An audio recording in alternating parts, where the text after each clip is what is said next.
Hey everyone, it's Apache here and welcome back to Enigmatica 2 Expert here on the CreedCraft server. Thank you for joining me today and continuing to show you support for the series.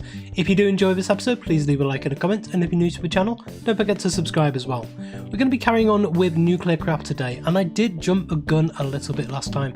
We're actually going to have a look through this, what we're actually supposed to do in this quest line. So just at the very beginning of this episode, I'm just going to walk you through this. First of all, we actually need to unlock it. So that's one thing we didn't actually do. We have a look here, nuclear craft. This is the unlocking bit of it, the gate for it. Manufacturing. Now manufacturing, I've had a look through, and this is essentially like the macerator. So this will grind down all the different stuff. It'll double up your ores. And this is a way of actually the ore doubling for nuclear craft, and I think you can get tripling and stuff later on. Haven't really looked through it too far yet, but we're going to take this step by step from now on, I think. So we're going to get the manufacturing. Manufacturing isn't too difficult, I don't think. We have a look at that one. It is flint, a piston, copper solenoid. We made a few of these last episode. Lead ingots and redstone.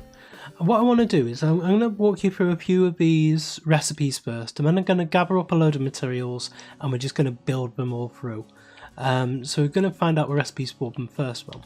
Now if we have a look back in the quest book, that will give us 4 advanced platings, and that's the one I'm going to go for rather than these, because that's going to give us a real good boost towards the next part of this.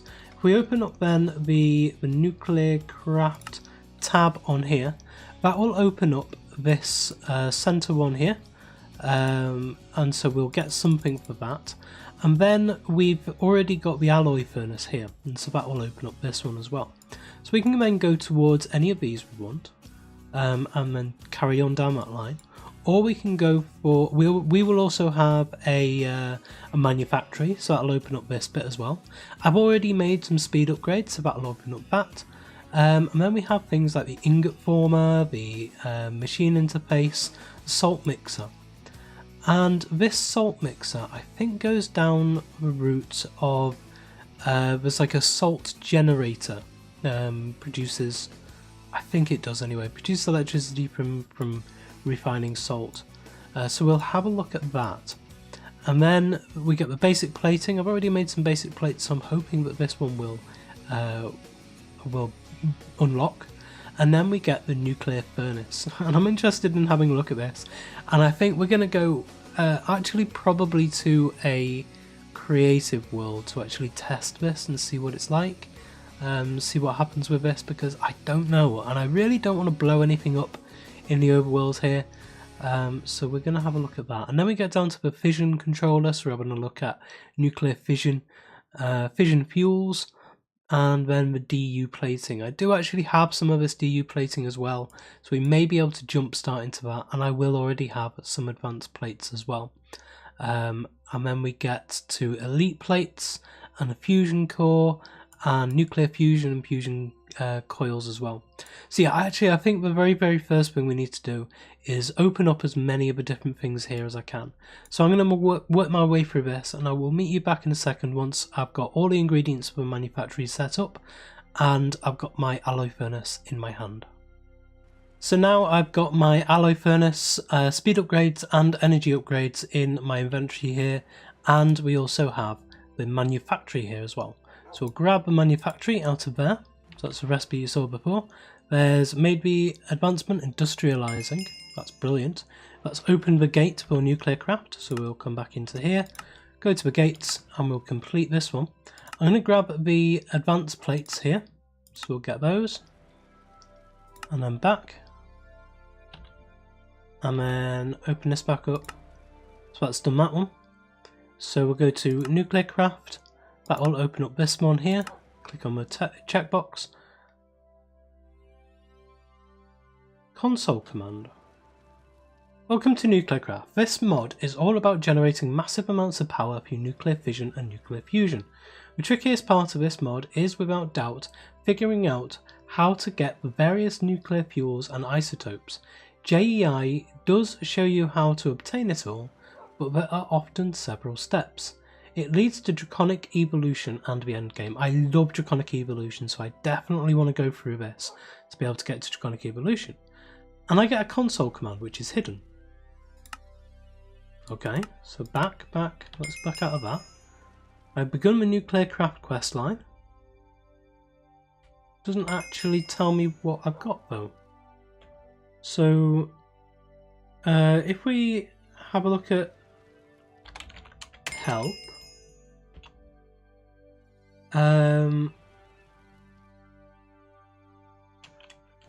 one of the problems is I am opt on this server, so I can get my camera account sorted. So it shows me everything. So help 2. Nothing there. Help 3. Help 4. Help 5. No idea. No idea what that's done. You know, I'm not going to go all 41 pages. So this is opening up a ton of the quests now. So we'll come back out of that and see how much it's opened up. That's brilliant. So we have a manufactory plus 10 levels. I'll go for that. Thank you very much. We are now on... Oh, it gave me 10 levels worth of XP. It gave me 160 XP, which takes me from level 54 up to level 55. So there we go for that one. We already have the speed upgrades, so we'll grab a loot chest. We'll claim that. We have a alloy furnace, that's in our inventory. We will claim that. We already have the basic plates because we made those last episode, and it's remembered that we made them, so that's brilliant. So we'll claim that. We've got the advanced plates, so we will claim that. And claim. And we already have the DU plates, which I got from, I think it was a loot chest actually. And we will claim that. We'll go back.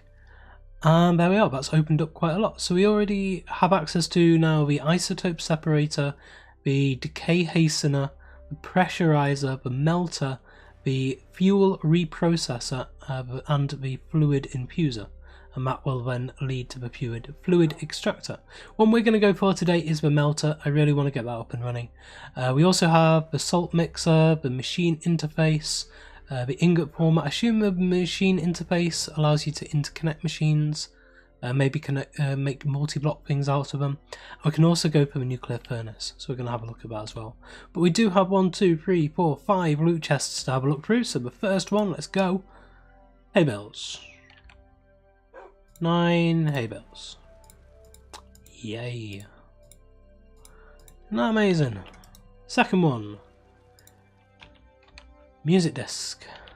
Wonderful. You can tell the excitement in my voice, can't you? Hardened iridium glass. Actually, that's pretty good. That's a bit better. Not quite the kind of stuff I'm hoping for. This one, oh, an observer. Okay. 8 observers. Saves me a little bit of quartz, I suppose, but other than that, not hugely great. Although they will be interesting to work with.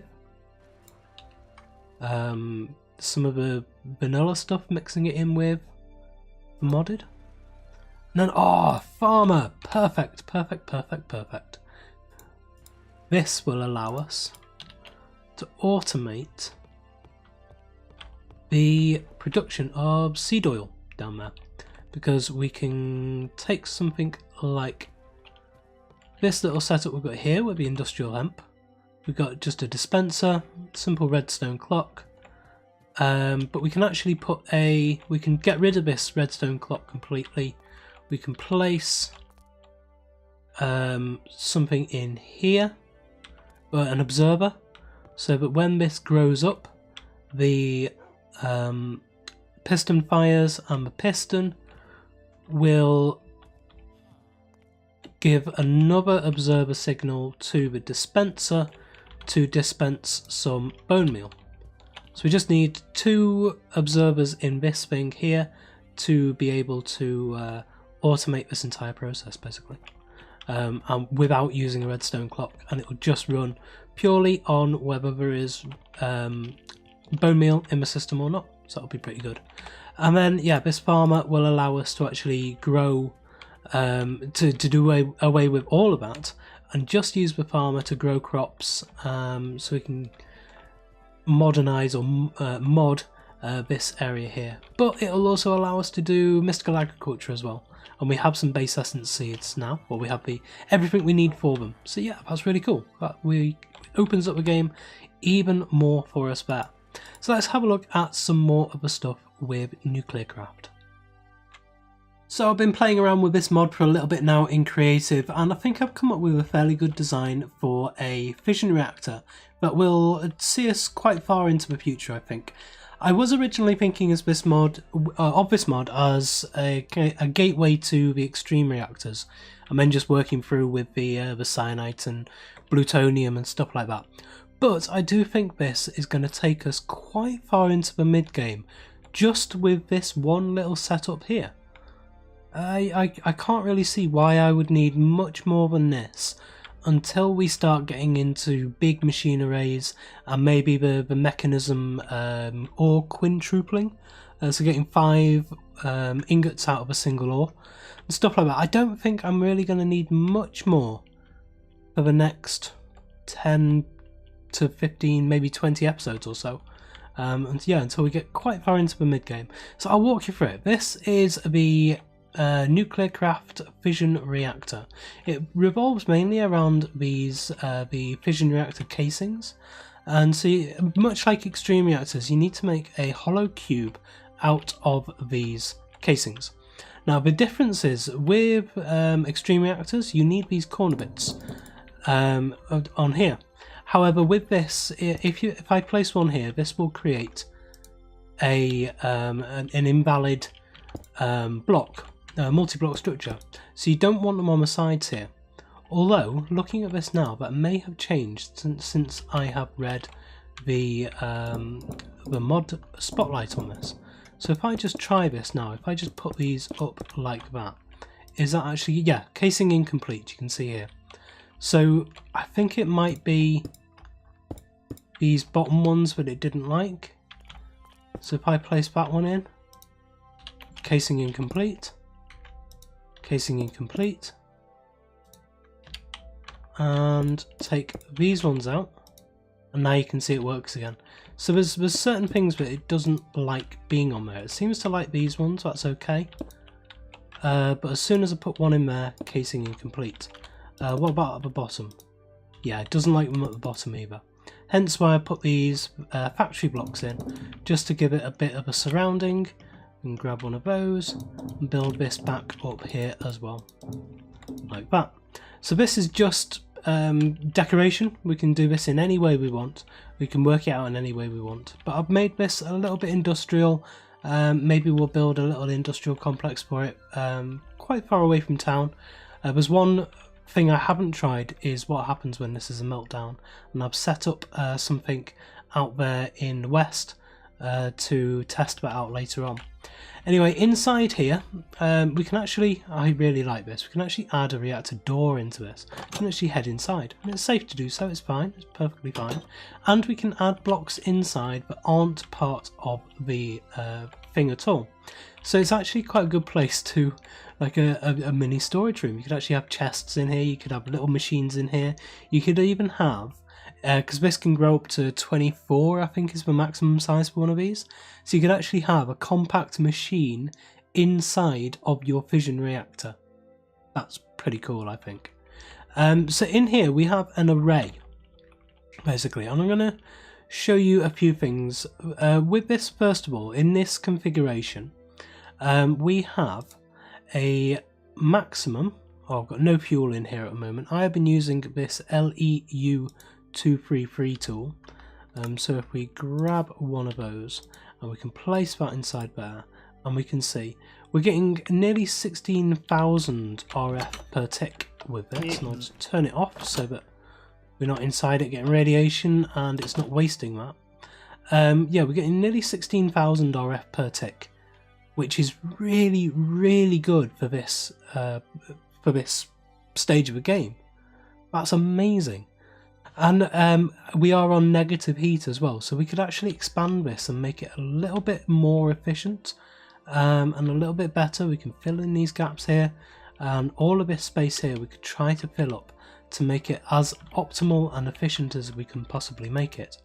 And we can save up, just in this one reactor alone, we can save up nearly 4 million RF. So it's 3,840 killer RF, so nearly 4 million RF, just with this one thing. And if we come out, what I will do is take this controller out, which completely resets the entire thing. We'll grab one of those LEU233s again, and we'll place another fission controller in here. And so that just empties it all out, so you can see there's nothing in there now. And if we place this in, you can see it's exactly the same. We have 11 cells in there, and you can see the fuel type there. And then if we turn this off, you can actually see just how fast this fills up. Look at that. So we are now 2 million, 3 million, and there's nearly 4 million. And now we actually have to turn it off. When you turn it off, it stops the process completely. But we've got 4 million RF now. We're not generating any heat at all in this. It's brilliant. It's really, really good for this stage of the game. Now what I've done in here, there's a few quirks with this mod. And I've used a matrix here basically of graphite blocks, which are moderator blocks they're called. So fission reactor moderator. So there's a lot of text here. You can pause the screen here if you want to see it, but I'll give you a brief explanation of it now. And then we have the glowstone cooler, cools at 120 heat per tick, and the unique rule for this glowstone cooler is that it must touch at least 2 active moderator blocks, which is why we've got them with this block here, the moderator block here, and the moderator block here with a glowstone in between it, with reactor cells, and these are the actual cells themselves, used in fission reactors to house the fission of fuels. And yeah, there's a lot of different rules for these that you have to follow. I will link down in the description to a mod spotlight by the mod creator for something similar to this, but he said basically that this mod is a puzzle that you get to play around with and find the configuration that you like.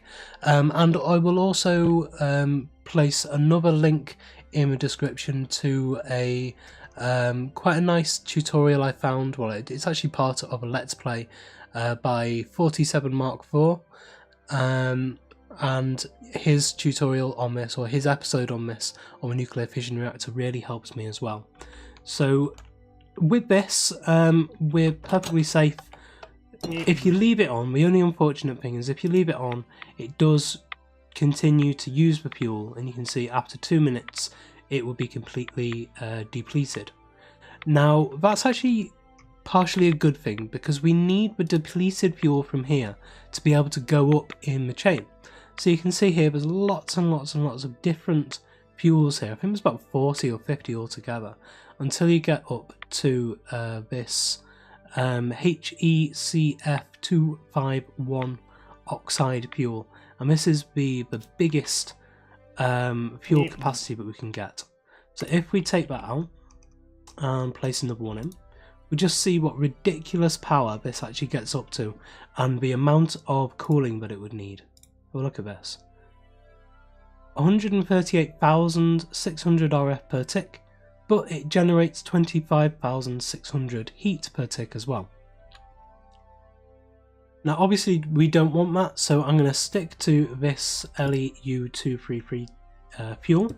Apparently this is fairly easy to get, or fairly easy to make. Just turn that on, make sure that fills up, because there is a couple of things we are going to need just to change on the outside of this to be able to get this energy back out of it, which I'll show you now. So that's it. If I break out one of these on the side, it's not going to change anything in here so far as the storage is complete. That's one thing I really do like, but it shows you the position of the block which is missing, but it doesn't actually get rid of all of the energy unless you get rid of a controller. And then we're going to replace that with one of these fission reactor ports. You place it in, the outside is facing you when you place it in. So you can see these little lines coming off here indicates this is a import-export port. And then we can take out, say if we grab some energy conduit from here, let's do, I would usually use the Ender IO, and the stuff that I've currently got is this 5000 RF stuff. So if we place that on there, you can see it goes straight out.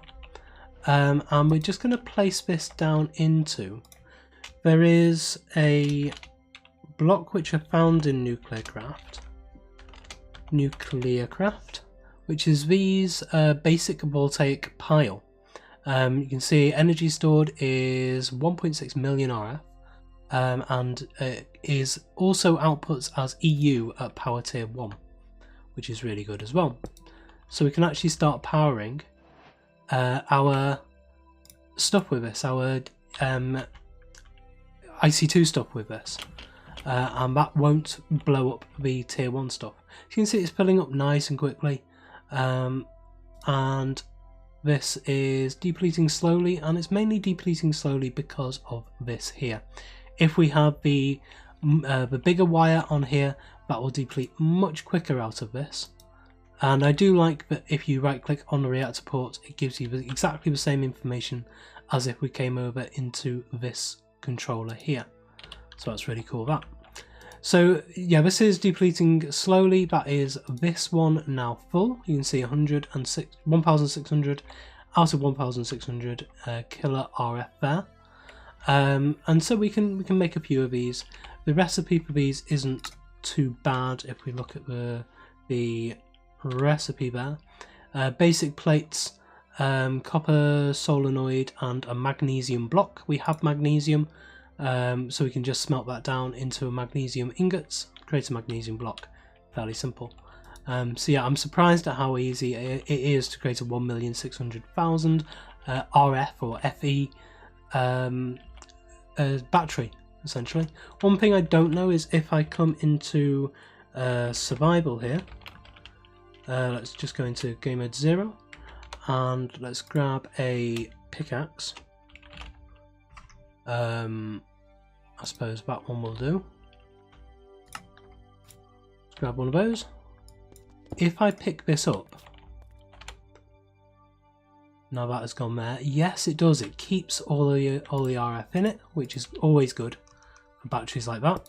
So we can just swap the batteries out whenever we want them. These are fairly cheap. So we have fairly cheap 1,600,000 batteries we can just shove wherever we want.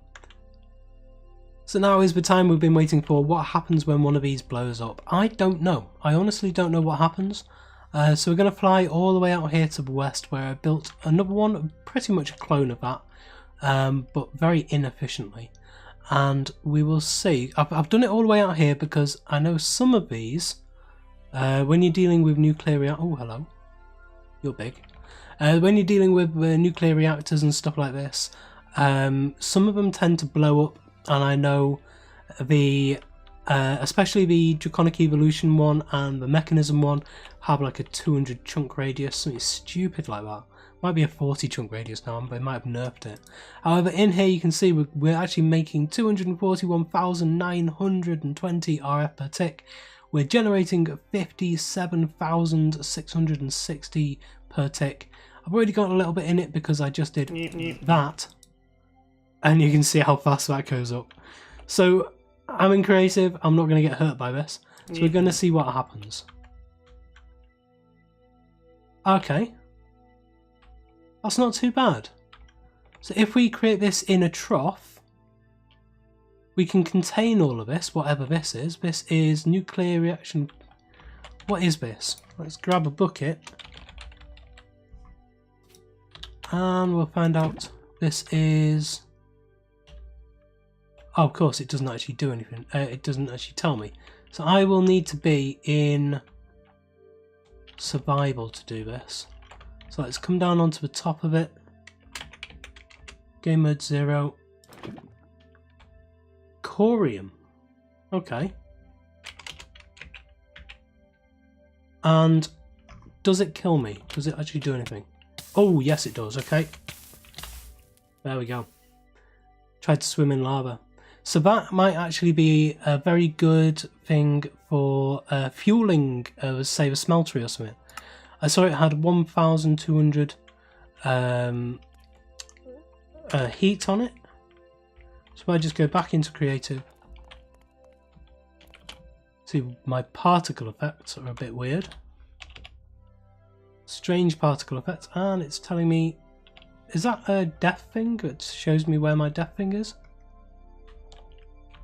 Yes, because it's when I hold the death note. Aha, cool. And so now that it's all cleared up, you can see that it has made a real mess in here. I've tried to keep as many of the blocks as possible. I needed to take out just a couple of these to be able to get to these 2 blocks down here that were still corium liquid. But yeah, you can see it removed some of the glowstones, some of the reactor cells, some of the graphite blocks. It removed the reactor casing. It removed actually some of the factory blocks as well, and the controller itself. So it's a fairly expensive. Oh yeah, and some of this factory blocks. The factory blocks on the side here, it moves some of those as well. So it's a fairly expensive rebuild. These aren't, they're cheap enough, but yeah, it's not great. I don't think we have the radiation turned on in this pack, but I'm sure that if we did, there's a whole kind of Fallout style RAD-away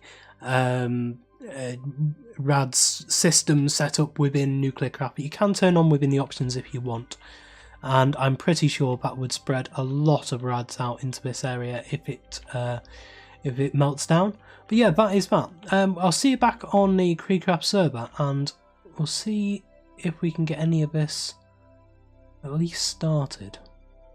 Okay, so we're back on the server now, and I've been making up a lot of these different recipes that we're going to need, getting everything ready at least. So I'm going to walk you through it just quickly now. So first of all, one of the things we really did want in to make in this episode was this melter. So we're going to grab that, and that is going to give us hot and spicy achievement, and I think it's actually going to give us an achievement as well. One of the quests, yes, and we'll sort out all of the stuff at the end with the loot chests. I'm just going to stick that down there for now because we don't need it just yet, but we will do very soon. Probably next episode we'll start using that. So next we're going to need 2 of these nuclear furnaces, and this is also going to give me a quest reward, that is Kitchen Nightmare as the advancement, and then once that disappears there is Nuclear Furnace. And we're going to place those, I suppose, into here. Nathan's wondering why I'm making nuclear furnaces. So next, we've got this, which is magnesium diboride solenoid. We have tough alloy and this new alloy called magnesium diboride alloy. And the recipe for this, fairly simple: magnesium ingots and boron in the alloy furnace. So that's nice and simple there. So we'll make 2 of those as well, and we'll place those just in there as well, just because I've got a very full inventory. I think I'll open up my e-chest and just place some of this inside it for now. Some of the stuff we really definitely don't need. Get rid of the steel and the obsidian. There we go, that should be alright. So we can grab these back into our inventory. Okay, so next we're going to need what are we going to need next? The actual fission factory. So if we come back into CreedCraft and we go for fission, and we can go for the fission controller itself, and into one of these. Fission controller itself, we should now have everything. We have the advanced plates. Just to show you the recipe on the advanced plates, it's basic plate, redstone and tough alloy. Not too difficult now, and so we can make one of these as well, and that will give us splitting the atom. Nathan's going to be really worried now, and that gives us the fission controller. Hopefully set the farmer up soon as well. And we also need, of course, the fission reactor casing, which is basic plating and tough alloy. So we'll grab those, see if that gives us an achievements tool. No, it doesn't seem to. And I'm also going to grab a stack of these factory blocks and of course the chisel to go with it. And we're going to chisel these from a specific one that I want, which is this factory block grate, because that works brilliantly with these. I've just been playing around with the aesthetics of this design I want to build. And so now we should be able to actually make this. We have 16 of these fission reactor casings. We have our fission controller, and that is everything we need to build a basic one of these. Now we're going to need 13 of these blocks. I do want to see, do I have a spare chest? Because I need to make a hopper. Let me see if I've got a spare hopper. And then we'll go over to the base over there and we'll set this up ready for next episode, where we will be working out the fuel and actual energy outputs on this. I've just remembered that we're going to need a couple more things for this as well. So here we have empty coolers, which will make in here. We place one of those in there. That'll make us the glowstone cooler that we're going to need. We're going to start this off small, only a 2x2. Or 2x2x1, and we're going to make it nice and small, nice and compact, so it's not actually going to take up too much space, and we're going to build it up slowly and slowly over time. So here we have the reactor cell that we're going to need, and that's just glass and tough alloy, and here we have the fission reactor port, so we can actually get power out of the thing as well. And so that is everything we're going to need. So if we come over to our base, I'll just grab whatever wood is in here as well, because I want to make a bit of a show of the downstairs, the basement area of my build over here. So I'll grab one of those stacks as well. So in the basement of this big build here, I want it to be power generation and power storage. I think is probably the best way to do it. And we'll have a large area in the centre of a room as well for, I suppose, prototyping projects, whatever we want to do. Maybe a small machine array just for processing of alloys and ores. That's not too good there. I want to change that out. In fact, I'm going to take those out there. Ah, no. What a shame. Can't really take that out. I'll have to block off just over that bit, so that it's only a 3 wide coming in. That'll be okay. So in here I want to take up all of this space, take up all of this ground and place the oak wood in. I'm also going to fill in all of these cavities here with oak logs, and I'm going to change out and I'm going to add in a load of oak around the area as well. So that's what I've been working on in creative, just to do that. But we're going to take up just this bit here, just for now, so that we've got a little bit of an area to work on, and then fill all of this area in with some oak wood. So now that that's done, we can actually start making this thing. Now this is going to look very, very, very small in this area, and it'll eventually grow to fill this entire area, and I've worked out quite a nice way of doing that later on. But we're going to place a 2x2 down on the ground like that. I'm going to surround that with this, the factory blocks, the great factory blocks. And then in the centre here, this is where our reactor is going to be. And we're going to build this from the ground up. So we're going to place the reactor cell down there, and the glowstone cooler there, and a graphite block there, and a graphite block there.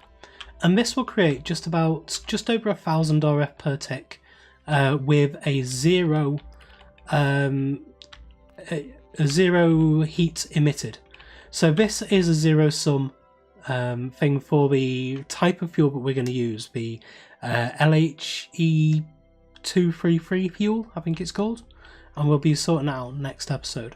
So now I'm going to surround this with the reactor casings just like that. We've got 3 left over. Only 3 left over. Oh, I need one more. Ah, I created one. Oh, no, hang on. I did do it right. because this one needs to be taken out as well. Because I need the fission controller in there and the reactor port in there. So that will be our input. Oh, sorry, our casing incomplete here, and this will be our input for the fuel, and then this will be our output for the energy itself. And then we have 4 more which we place onto the top like that. We test it out just by seeing here we have a 2x1x2 fission reactor, no cells in currently, and we're on minus 120 heating. And as you saw in the creative world, so long as we're careful to make sure we have a zero sum, or at least we are careful to monitor and regulate the temperature of this thing, it is perfectly safe. It's not going to blow up, and in the worst case scenario, if this does actually blow, if this does actually have a meltdown, the only thing that's going to be affected is the immediate vicinity around this. Just this tiny little vicinity around here is going to be affected at all. And we'll also get some of that corium, and I don't know what that corium actually does.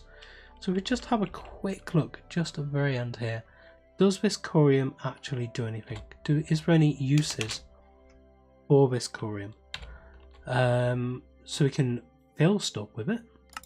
So no, it looks like this corium is just a waste product. But we can have a look from here. Fluid transposer empty. No, that just puts it into the machine.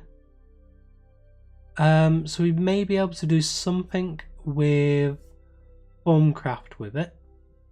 But other than that, it is just a complete waste product that we would need to get rid of. But yeah, it's perfectly safe other than that. So the system I've come up with that setup that you saw there, we'll just come up to the top here, and I'll just open this up so you can see the design again. So this is 2 graphite blocks, which are the moderator blocks, a glowstone cooler which needs to be placed next to 2 active moderator blocks. That's its rule. And then you have 1 cell. So this is a single cell fission reactor, and that will work absolutely perfectly. So there we go. Thank you for joining me today. If you did enjoy this episode, please leave a like, comment and subscribe on the video and to the channel, and I will see you next time.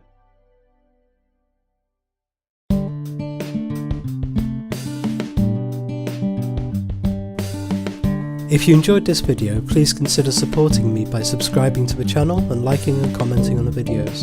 Thanks. See you next time.